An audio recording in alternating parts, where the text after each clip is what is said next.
Good morning friends. Women development society Vijayalakshmi tailoring సెంటర్కి స్వాగతం. మనము ఉమెన్ డెవలప్మెంట్ సొసైటీ పెట్టిన ఉద్దేశం మనకంటూ మనం సంపాదిస్తున్న దాంట్లో కొందరు సేవ చేయాలి అనే ఉద్దేశంతో పెట్టామండి. మనందరికీ తెలిసిందే. అయితే మనం వచ్చేసి సమాజ సేవ అంటే మామూలు మాటలు ఏం కాదు, మనం టైం తీసుకొని చేయాలి. తర్వాత వచ్చేసి ఖర్చుతో కూడుకున్న పని కాబట్టి మనము సోషల్ వర్క్ చేయాలి అనుకున్నప్పుడు హార్డ్ వర్క్ చేయాల్సిందే.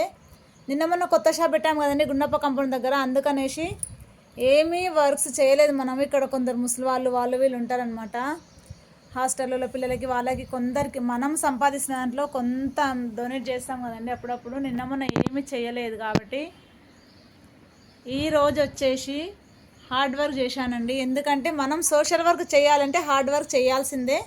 చూడండి ఫ్రెండ్స్, 5:30కి లేస్తే 8 వరకు 5 బ్లౌజులు రెడీ అయ్యాయండి. ఈరోజు హ్యాపీగా మనం సంపాదించిన దాంట్లో కొంత అయినా ఎవరికి చేజాచకుండా మనం సంపాదించింది మనం ఈజీగా ధైర్యంగా సోషల్ వర్క్కి ఉపయోగించవచ్చు. సోషల్ వర్క్ చేయాలి అంటే హార్డ్ వర్క్ చేయాల్సిందే అని నేను అంటున్నా. మీరు అందరూ ఒప్పుకుంటే నచ్చితే ఒక కామెంట్ చేయండి, లైక్ చేయండి, సబ్స్క్రైబ్ చేయండి ఫ్రెండ్స్. Okay, thank you.